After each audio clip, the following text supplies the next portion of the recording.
Hello and good morning, everyone, and welcome to today's masterclass. It is amazing to have you here today. We're going to be diving into how we can use our sexuality for liberation and particularly how we can increase our sexual satisfaction. So I want to say thank you so much for joining me, whether you're joining live or whether you're watching the replay. It is amazing to have you here, and I'm so grateful, as always, that people wish to hear what I have to say.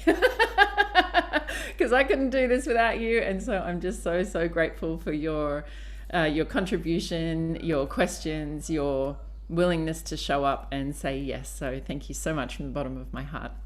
And so first and foremost, I want to lead us into a grounding meditation so that we can all connect regardless of whether we're together in this moment or whether you're watching the replay. So I invite you to just close your eyes and take a few deep breaths into the body. And as you breathe deeply into the body, starting to really appreciate this beautiful, sacred vessel that we exist in.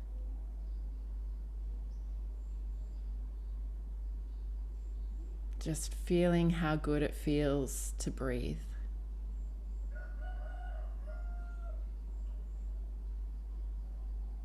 And just noticing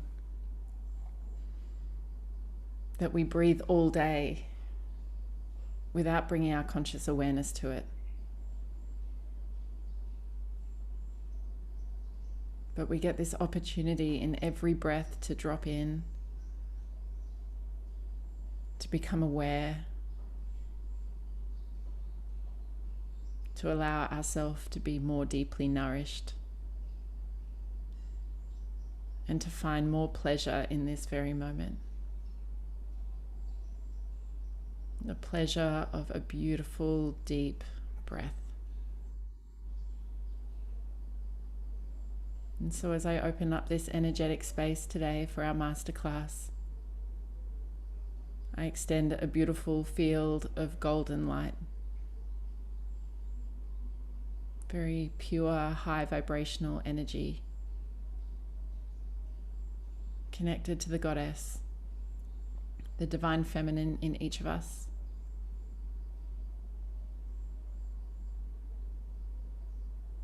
And as I extend out this beautiful field of light, I invite you all to step closer. To allow yourself to be held in this energy today and every day.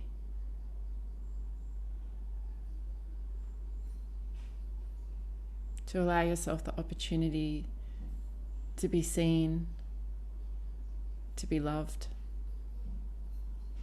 and a chance for you to see yourself more clearly than you've seen yourself before. To discover more of your own sensuality, your sexuality, more of your divinity, more of your personal power.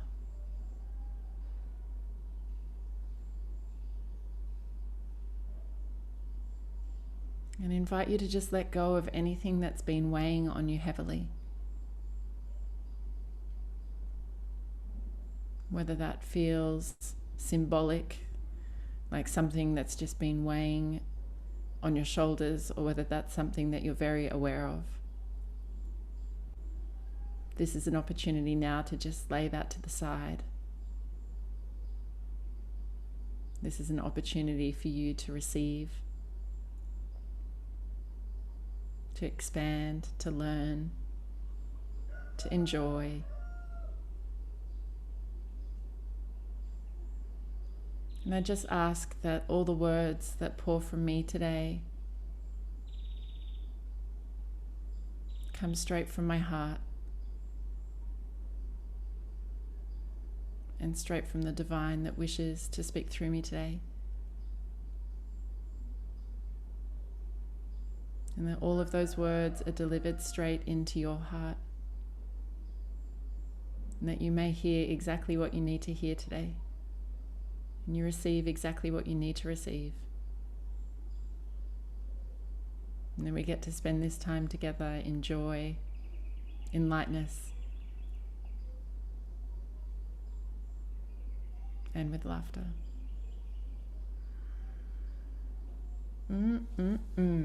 Taking our final deep breaths. And when you're ready, if you want to keep your eyes closed, you're welcome to keep your eyes closed. If you would like to come back, it's completely up to you. So this morning we're going to be diving into our sexual satisfaction and how our sexual satisfaction directly translates into personal power, which is essentially the same message that I'm teaching all the time. That we have this amazing opportunity to tap more into ourselves and to understand ourselves more, and to discover these latent parts of ourselves, and through that recognize that touches every single part of our lives. So as much as I love sexuality, and as much as I wish I could spend 24/7 in my sexual energy, the point of it is really about the rest of life. It's about what we can gain, not only in the moment of amazing sexual experiences and discovering our sexual empowerment, like of course we want that, but how that then translates and cascades out. It ripples out and touches every single area of our life. So today we're going to be diving into this idea of sexual dissatisfaction. What are the things that leave us feeling less than fulfilled? And what is it that we can do about it in order to feel fulfilled in our sexuality? So I'm going to be diving into the top 3 things that are most important to increase your sexual satisfaction. And then we're also going to be diving into the body of work of worship, which is essentially the core teachings of everything that I do now, is the incredible, unlimited power of feminine sexuality, and truly understanding what that is for each of us as a unique individual and as a unique woman, knowing that we're all different. So when we think about the sexual dissatisfaction, one of the biggest things that I see in women is a disconnect from their physical body. So if we're not in a loving and accepting state with our body, if we have been programmed by what society tells us about what our bodies should look like, how they should function, how they should smell, or how they shouldn't smell at all, how young we should be, all of these messages, these insidious societal messages that get planted into our brain, drastically impact our relationship with our body. But our body is the sacred vehicle for our sexuality. So if we have a breakdown in that chain, then we're going to be inhibiting our sexual satisfaction. So first and foremost, the most important thing to increase our sexual satisfaction in the bedroom is knowing our body. Not just loving our body, because I think loving our body is absolutely vital and pivotal, and there's no ifs, buts, and whats about that. We all have the opportunity to love our body more deeply, and that comes with incredible reward. But also knowing and understanding what this body means when it comes into our sexuality. For the majority of women, we don't even understand how much pleasure we can experience in our body, or the fact that this vessel is so designed for pleasure. We have the opportunity to experience pleasure in every single cell of our body, in every part of our body that can be touched, and even parts of our body that can't be touched. You know, our sexual body is not just the 4 limbs and our torso. Our sexual body is also our mind, and our sexual body is also our heart. So in order to know our body, we need to know our mind, we need to know our heart, and we need to know the features and the functions of the body. And it's almost as if we have this really high-tech the roosters, they're so loud at this time in the morning, and again I apologize, they're going to be constantly interrupting our call this morning. So if you can imagine that we have this really intense piece of technology that has so many functions that we'll never truly understand, and we're just using the most basic features of it.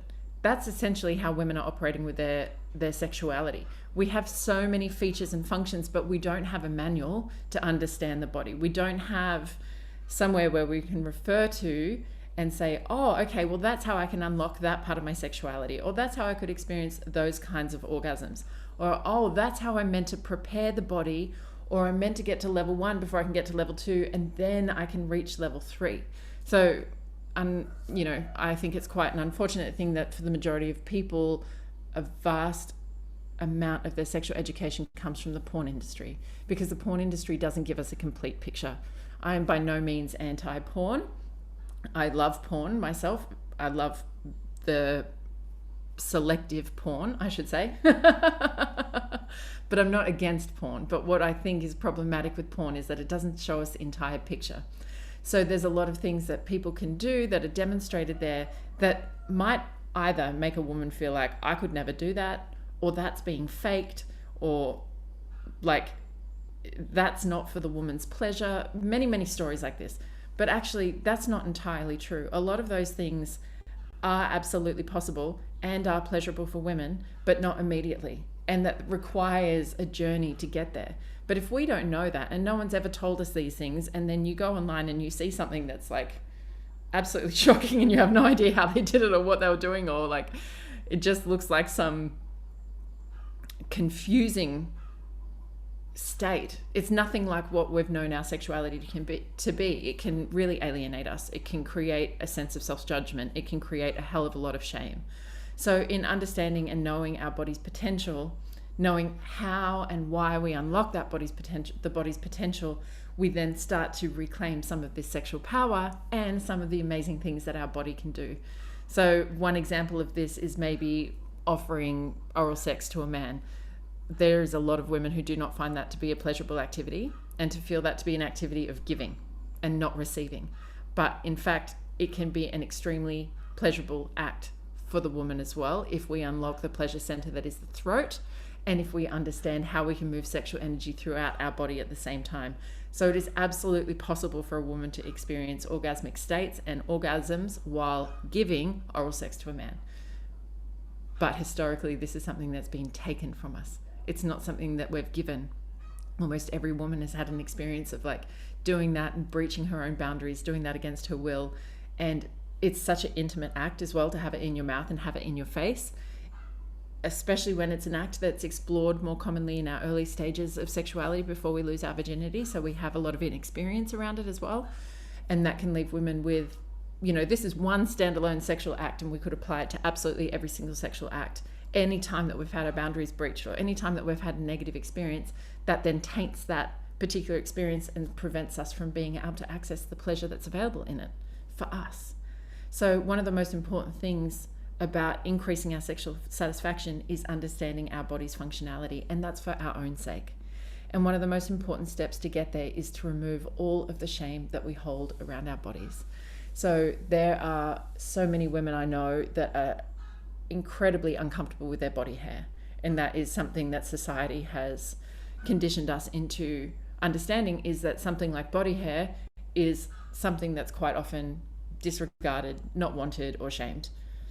Our body hair is such a natural and divine part of our vessel, like everything is. There is no need to modify our body in order to be attractive. There are so many women that I know that are really uncomfortable with the scent of their pussy, and pussies are meant to have scent. And in fact, that scent works on a very primitive part of the brain that is designed for part of turn on and our pheromones and our sexual chemistry and connection with someone else. But we've been conditioned to think that we shouldn't have any scent at all, or that we're dirty, or there's something wrong with us, or that we must shower, and all of these conditionings that we've come to accept about our physical body add layers and layers and layers of shame on top of our sexual expression. Now, our sexual expression is for ourselves and it's for others. Like, we want to feel the sexual expression because we want to feel that energy pouring out of us. We want to feel those orgasms that leave us so fulfilled and so euphoric and so deeply touched and met. But with all those layers of shame and all those layers of conditionings and messages that tell us that we can't have bodies like that, and we shouldn't have stretch marks, and you don't want rolls on your stomach, and you've got to have sex with the lights out, and you've got to blah, blah, blah, blah, blah, blah, blah, blah, blah, blah, blah. All of that's taking us away from our essence. So the number one rule in increasing our sexual satisfaction is coming to know the body, knowing the body, loving the body, accepting the body. Accepting every part of the body can bring us pleasure.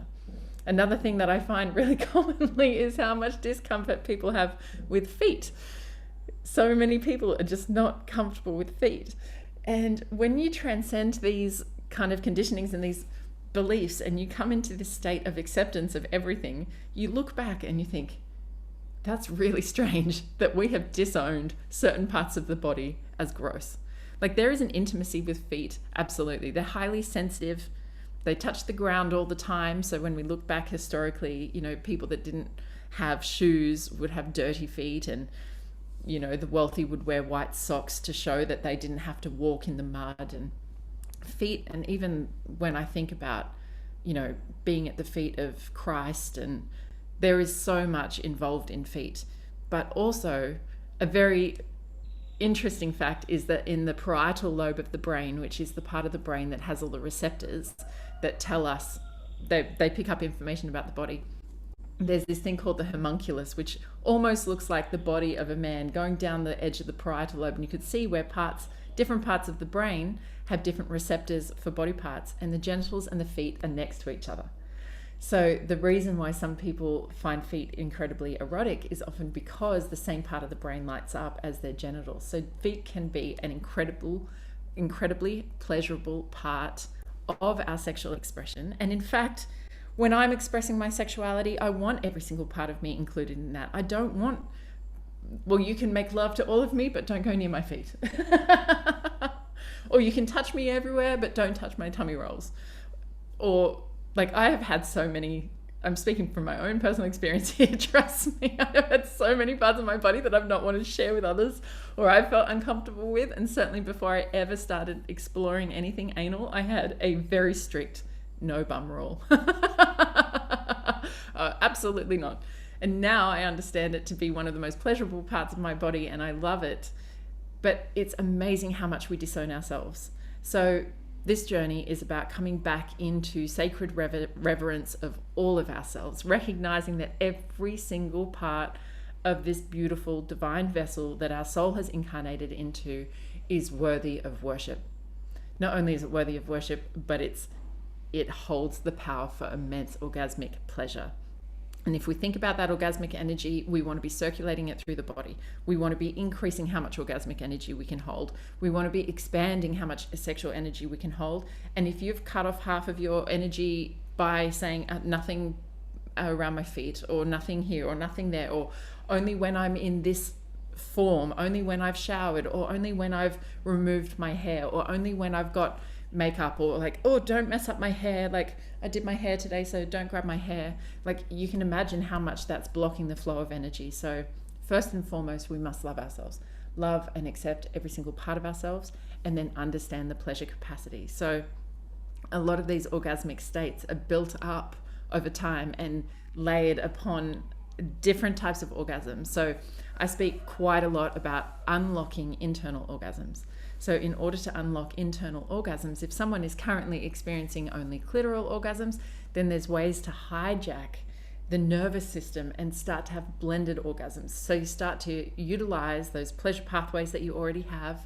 You start to tap on other sensations at the same time, and eventually they create this neural plexi, this neural pathway between the both of them, and both of them are associated with that pleasure pathway, which means that then you can start to drop off some of those sensations, and you can still access the internal orgasms. So coming to understand our body on not just an anatomical level, but also understanding how our mind interplays with our body. So our mind is our greatest sex organ, so we need to understand what are the things that turn us on and what are the things that turn us off. And that's different for each of us. It's something that's ever evolving, changing and growing, and it's something that's directly related again to guilt and shame. And the geckos say yes. So when we think about guilt and shame, again, it just blocks our access. So if we're unaware, it gets deposited into the subconscious through layers and layers and layers of conditioning over centuries and centuries and centuries of the powers that be, who know that guilt and shame is the easiest way to control humanity. So they give us guilt and shame to take us away from our personal power, and that becomes normalized. And we don't even realize that we're carrying guilt and shame. We think it's totally normal, but then something brings your awareness to it.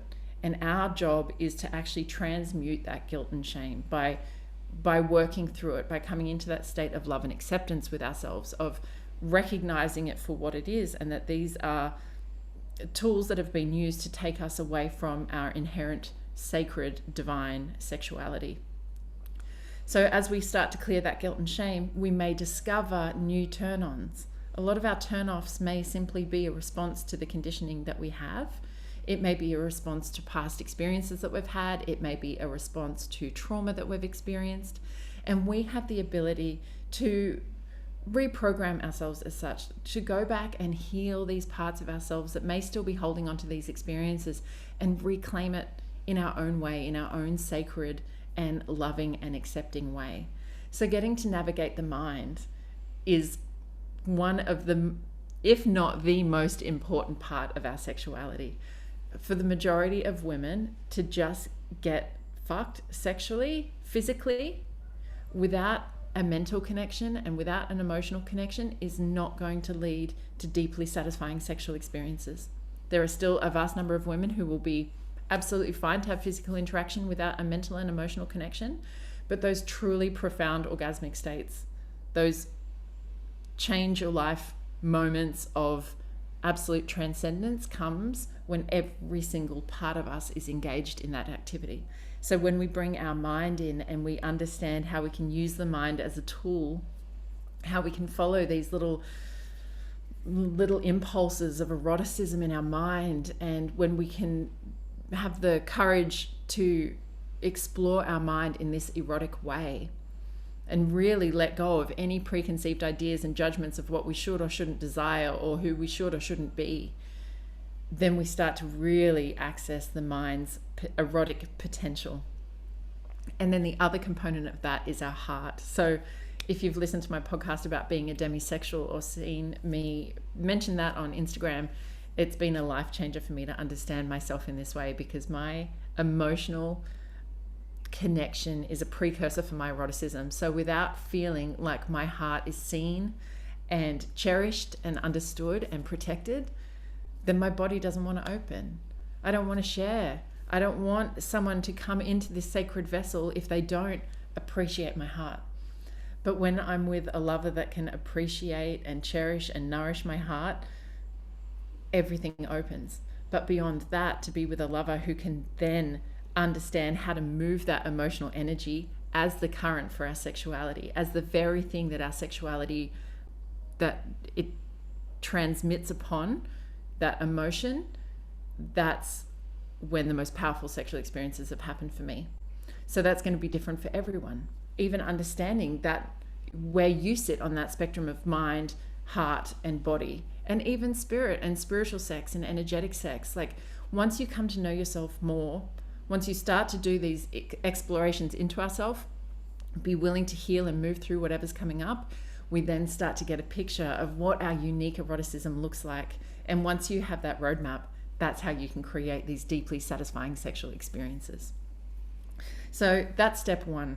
Once we have that, we then need to be able to communicate that. So using our voice is the second most important.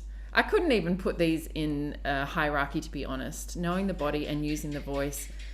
Thank you, Gecko, for using its voice. So using our voice is, again, another multifaceted topic. So let's have a look at that and break that down a little bit more. Our voice is our opportunity to express our boundaries. Having healthy boundaries is a necessary part of healthy sexuality as well. That layers into our sexual health. But being able to use our voice allows us to negotiate sexual experiences. So what historically happened, well, I can speak for myself. I was born in 1982, so I was in high school in the late 90s. I started having my first sexual experiences as a mid-teenager, lost my virginity at 16, I think, or 17. And basically all of that was just this silent, mumbling, bumbling experience of touching someone else's body and someone else touching mine. It was never a, how do you like this, or are you enjoying this? Like, consent was never part of my sexual education. So the way that you would find consent is that you'd keep going until someone has a reaction, and then you're like, okay, that's a no. You know, I would have people put their hands down. I remember it being at one party and just dancing on the dance floor, and someone would put their hand down my pants, and I was like, no, thank you. What I can tell you from now, as being a grown and empowered sexual woman, is that I never wish to have a sexual experience again that's not negotiated. That's not something that we've both agreed to wanting to share together. And negotiation and consent is something that is going to drastically change your experience of sexuality. But again, what often happens here is that we have layers of guilt and shame, layers of guilt and shame that actually rob us of our voice. We have not been given the language to discuss and explore and express sexuality freely. There is so much shame around the language of sex and not knowing how to say it, and for some women not wanting to sound vulgar or crude, or not having a way that expresses their sexuality or their sexual desires in a way that feels true for them, because we've never used these words before, because we often don't say these things out loud. I think texting and sexting is something that has made us more comfortable with expressing it in written word. And some of my first sexual experiences when I was young was also cyber sex in chat rooms. Like, for me, I get a great amount of sexual pleasure from utilizing language and words. But when it came to expressing it out loud, completely different story. I had so many blocks to even saying the words. I could feel it in the back of my mind, and I could almost feel it at the back of my tongue energetically, and I could not open my lips. It was just stuck there because of the shame, the fear and the shame, the fear of judgment, the fear of getting it wrong, wanting not to jeopardize the potential of the sexual experience by saying something wrong, so we just don't speak up. But the problem with not speaking up with our sexuality means that we become susceptible to boundary breaches. We become susceptible to someone taking something from us that we don't want to give. We become susceptible to laying there and tolerating something that we're really not enjoying, but we just lay there and tolerate it instead. When we start to bring our voice into our sexuality, when we start to create safe spaces for the expression of our sexuality, we never have to lay there and tolerate something ever again. You get the opportunity to say, could we try something else? I'm not really feeling this. I'd really like to do this instead. I would want for every single woman to never lay there and tolerate something that she doesn't want ever again. We need to, and this is starting to dive into our next topic as well, we need to hold very high standards for ourselves. But when it comes to using our voice, before we get into standards, when it comes to using our voice, we get the opportunity to protect ourselves by setting boundaries and upholding those boundaries and asking other people to help us uphold them. We also get to express our desires. So we get to start to move into the realm of fantasy. We get to start to create a mental and verbal picture, scene, experience that maybe doesn't even need to happen in the flesh. You can go into a talking fantasy with your partner and go to that place in your mind while it's just the two of you and nothing else has changed. You get to unlock those realms of fantasy by taking yourselves there with words, which is incredibly, incredibly powerful. Fantasy is just this fuel to our sexual fire. But a lot of people are afraid about those fantasies. That either they don't want to break the bounds of their relationship and invite in a third person, or they, especially if it's one that involves risk or one that might involve degradation, and it's like, oh, it's a nice idea, but I don't know if I actually want someone to do that to me. And that's absolutely okay. Fantasy never actually has to come into reality. And often what does happen is people build up this fantasy in their mind. And the thing about fantasy is you're in total control. Even if it's a fantasy of losing control and being overpowered, essentially when it's in your mind, you're the one in control. You get to choose who's there and what's happening and what they do and what they say at any given time. So fantasies you're in complete control of, and sometimes when people bring that fantasy into reality, it doesn't quite go the way we wanted. It doesn't fulfill what we had in our mind and can in fact sometimes take the fantasy, and it was nicer to keep it there. So when we start to use our voice, we actually get to tap into those realms of fantasy in the way that we can most powerfully utilize it to fuel the eroticism that we have at present. And then the other aspect of using our voice is actually about making sound. Now, I was one of those people who could come silently, probably from when I first started learning to masturbate, and I was very young when I started to do it. I always had a feeling that I was doing something wrong and that it was shameful and I needed to hide it. And so in doing so, when you're hiding and you're holding back your expression and you don't want to make any sound, again, you're blocking this massive channel of sexual energy. So our throat is a cervix, exactly the same as our sexual cervix. These two organs in the body are highly, highly, highly related in women. And when one cervix opens, the other wants to open, and when one wants to express, the other wants to express. And when you even look at it anatomically, they look incredibly similar. We have folds over the cervix, we have lips at the opening. So when we are experiencing sexual pleasure without making sound, we've cut off a huge amount of sexual energy. So one of the most important things for our sexual satisfaction is also the sounding and the expression of that pleasure.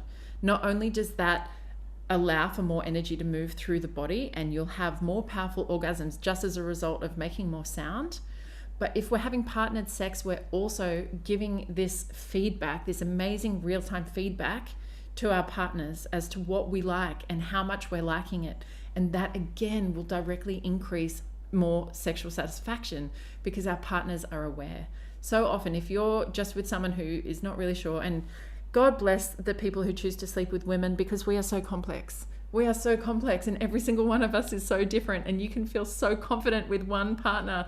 You've made this woman turn into a beautiful sexual goddess and made her come more times than she's ever had before. And then you go to the next woman and you're like, oh my God, it's a completely different game. It's a completely different woman. She has different desires. She has different needs. She has a different, her anatomy is responding differently.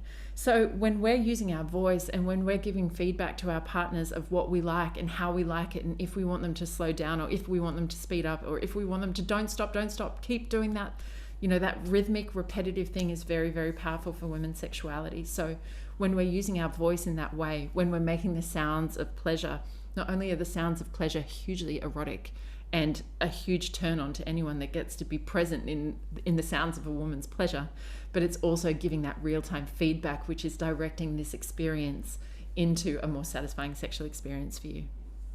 And then finally, step number 3, which I've already touched on, which I would say is the number one outcome of the women who come through worship, is they raise their standards. They raise their standards and they ask for more in every single area of their life, not just in their sexuality, but again, what we do in our sexuality, the way that we transform and the way that we receive here cascades out and touches every single area of our life. And we start to raise our standards everywhere. And I'm getting goosebumps all down my legs. It's so true. We have accepted too little for ourselves for too long. We have tolerated something that hasn't been deeply satisfying for too long. And one of those reasons is because when we look at the world around us, that's our teacher. When we don't see really empowered women expressing their sexuality, living in their power, honoring their boundaries, we don't get a teacher of that. Very few of us actually would have grown up in an environment where we saw that demonstrated. This isn't something that the women that have come before us have had the privilege of learning in the way that we have. We are so fucking lucky to be alive at this time with this knowledge and the way of the world right now, and allowing this divine feminine energy to rise and women to claim back their power in this way. So when we start to raise our standards, even though maybe that's what everyone else is experiencing around us and we think that that's normal, it becomes completely normalized for women to have one or no orgasms sexually. Completely normal. You know, I've spoken about this a few times, but I remember reading an article that my assistant sent me, and it's like, it said something along the lines of, are you having sex as much as average, or something like that? And it was like, oh, the average is like 2 times a week. Have you got a healthy sex life? That was it, something like that. Have you got a healthy sex life? The average is having sex 2 times a week. And I was so offended by this article, because I could have sex twice a week and be having the shittiest sex of my life. And I could have sex once in 6 months and have the most profound and fulfilling sexual experience that keeps me topped up and fulfilled for months afterwards. To say, well, this is what the average is doing, is not where we want to get our teachings. We do not want to look at the way of the world right now and say, oh, okay, I'm normal. No, we want to move into those states of what's exceptional, what's possible, where's our potential, like how can we have more? And I truly think that if every woman is really, really honest with herself and digs really, really deeply, there's a voice inside that says, I want more. there is a voice inside that says, I would love to be met more deeply than this. I would love for my emotions to be understood and cherished by my partner instead of just getting the silent treatment when I'm emotional. But he's a man, so that's normal. I think every woman has a deep voice inside of her that says, I know that I can have more. And as I look around this world and I see there's this little thing inside that's like, more. I feel like that's the essence of femininity. We are a bottomless pit. We are a vessel, an infinite vessel to be filled. We will never actually reach the bottom of that. And that can be an overwhelming thing sometimes. Sometimes it would be nice to just feel like we're enough. And that's our job, is to actually be happy in the dissatisfaction as well, knowing that we'll never fully reach our potential. But that's a beautiful thing. There is never enough love. We're always going to crave more love. We're always going to crave more depth. We're always going to crave more satisfaction, because we can always experience more. But if we've quietened down that voice, if it's never been safe to listen to that part of us, if we are operating by belief systems that tell us it's more important to have safety and security and be in a good partnership rather than actually do the work to keep showing up, to experience more, to be brave, to step out of the models that the world is showing us right now, to be brave and do it alone for a while, or to do the inner work to attract the next level of partnership, or whatever it might be, to dive into our sexuality in this way, to unlock our body and experience the fullness of our body. If we haven't given that voice space, then it goes quiet. Again, we just go back into that state of tolerance, and we learn to tolerate it, and we adapt to it, and we accept that for ourselves. So we have been raised by a society where women have been accepting less than what they truly want for a very, very, very long time. So part of us creating more sexual satisfaction and creating more liberation through our sexuality is about raising our standards and knowing our worth. It's a ever ongoing, non-stop journey. And we've got a comment here saying, when I ask for more, I'm told that I'm being unreasonable or too needy. Exactly right. That's exactly right. That's where the world is at right now for the majority of us, is that other people, and sometimes people are not able to meet our capacity. That's the thing. Sometimes they literally don't have it in them to have more to give, and that's absolutely okay. That's absolutely okay for them. But that doesn't mean that that's okay for us, or that we should settle at their capacity because that's where they're at. If we want more, it's up to us to go and create it. And it's up to us also to find out and source our own fulfillment, and to not outsource it just strictly to others and make other people responsible for us. No, the first step is to fulfill ourselves in that way, and then to share that fulfillment with others. But it's almost like women being told they're needy, I'm going to put in the same fucking bucket as the guilt and shame that the church has given us around our sexuality. It's a tool that has been used to silence people. It actually falls under shaming you by calling you too needy or calling you unreasonable. It's projecting a judgment onto you and make you shut down and stop. In the healthiest, most evolved relationships that we could have, we would be saying, how can I help you get those needs met? How can I help you have a greater experience? What can I give you? I'm at my maximum capacity and I don't have any more to give you, but how can I support you in going to get more? How can I support you in creating what you need to get more, to have more, to enjoy more, to love more, whatever it may be? You know, the first port of call is always ourselves, and having a look at our belief systems and what's under there and where is that need coming from. Are we taking responsibility for that need and fulfilling that within ourselves? And then how can we get other people to fulfill that for us as well? So, you know, I've been called needy my entire life as well.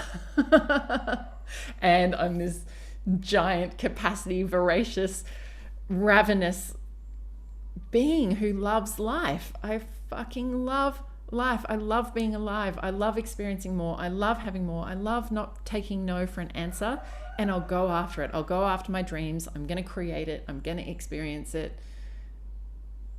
Not many people can match me in that, and I have to be okay there. That's okay. when we're on the more extreme edge of things, when we're these outliers of society and we're not part of the norm. And I would say every person that follows me is one of these women who is outside of the norm, who's seeking more, who's actively investing in her own development and her own life satisfaction, taking it into her own hands. It's lonelier out there. We're stepping away from the masses and the mainstream, the bulk of people who don't really understand us, and that's okay. We understand each other, and we come together and we form communities and understandings and friendships and relationships where we really cherish these qualities. Now, there's other human beings on the planet with other qualities that we don't understand, that we're not really interested in being a part of, and that's okay too. And we can offer them the fullness, like, go and be your full self. I'm at my maximum capacity. I can't go there with you. That's of no interest or joy to me, but I'm not going to stop you from being yourself. So off you go, little being. Go and experience the fullness of who you are. So when we come to raise our standards, it's things like this, and saying, do you know what? I don't want to develop or continue to invest in relationships where I can't be my full self. I don't want to. Now, I'm not saying that means we all have to go and break up or leave relationships or friendships or family. Like, that's absolutely not it. But what we need to do is be so clear in our own standards and our own values. When we're so clear on that within ourselves, and when we're so well boundaried around that, nothing comes into the field. Nothing comes into your field that is less than that anymore. As I watch people grow, and as I watch my clients grow, and as I've seen it in myself, sometimes we think, oh, I need to stop doing that thing because it doesn't, like, I know I need to stop having one night stands. This is just a completely made up example in my mind. I need to stop. But when it's coming from that place, like, I need it, and I'm judging myself, like, I need to stop, blah, blah, blah, blah, blah, blah, blah, blah. It's hard work. You're basically fighting against yourself to make that happen. The other way about going about it is that you raise your standards, you do the inner work, you start to feel so freaking good about yourself. You look back and you could not imagine having a one night stand anymore, because you're like, oh no, I need way more depth of connection than that. I need a lot more trust and emotional connection in order to be able to go to those sexual places. I don't want a one night stand. I want aftercare. I want a connection that goes on beyond a sexual experience. And all of a sudden now saying no to that thing is effortless. It's not me trying or forcing or pushing myself into be something that I'm not. It's that I've done the inner work, that I've truly come to accept that I'm okay. I'm undoing all these stories from society that tells me that I'm not enough, or that I'm too needy, or that there's something wrong with me for having sexual desire, or that women shouldn't be blah, blah, blah, blah, blah, blah. We clear all that and we say, no, actually, I'm perfect as I am in this moment in time, and I'm forever changing, and I'm learning, and I'm growing, and what I want is perfectly okay, and I'm never giving my body away to someone that doesn't recognize that anymore. You just start to feel so fulfilled that worthiness becomes the boundary for you. It starts to push outwards and hold your field, where the offer is there for a one night stand and you're like, no thanks. I would much rather go home and be with myself or pleasure myself and wake up feeling fantastic the next day, and not having this empty hole inside of me from where I actually wanted more for myself, but I'm not getting it. And yet I perpetuate the same behaviors. So raising our standards, we get to decide what we're willing to accept for ourselves. And when women come through the worship program, the outcomes are different for every single woman, because every single woman is so different. Every single woman's had a completely different life experience that gets her into there. So the outcome is inevitably going to be different, but the common thread amongst each and every single one of them is 100% of the time, they have all raised their standards. Every single woman has walked out accepting more for herself, no longer tolerating, no longer accepting less, inviting others in her life to rise up with her, inviting partnerships to come along for the ride. Some of them will step away from relationships. Some of them will attract new relationships. But regardless of what that external expression looks like, what happens on the inside is that every single woman in worship has raised her standards, and that is something that I can die a happy woman. I can lay my head on my pillow every night and know that I've done something in this world in which I would be content if this was the end of my life, to know that other women no longer settle for less. It makes me emotional, but like, we've settled for too long now. all of us and the women that have come before us. And it's time to say no more of that. And we want more, and we're creating more, and we're doing the work that it takes to make more. And we're inviting other women in our lives on that journey as well. You know, this work inside you, the way that you empower your own life, the way that that carries out into your work and your relationships and your mothering and your family, that also cascades out and touches all the other women in your life who've not had the chance to witness that before. An empowered, well-boundaried woman who uses her voice, who claims her pleasure, who I'm getting goosebumps everywhere, who says, I want satisfaction, not just sexual satisfaction, but I want life satisfaction. I want to be fulfilled in every single area of my life. And then when we start speaking in a different way, and we start expressing our boundaries in a different way, and we start negotiating our sexual experiences in a different way, and when we start easily saying no and easily saying yes, and other women are learning because they're watching you. They're watching you, they're experiencing you, they're seeing the way that your energy has changed, they're being exposed to your energy. And sometimes when you change inside of yourself, there's conflict outside. Other people can react to that in less than positive ways.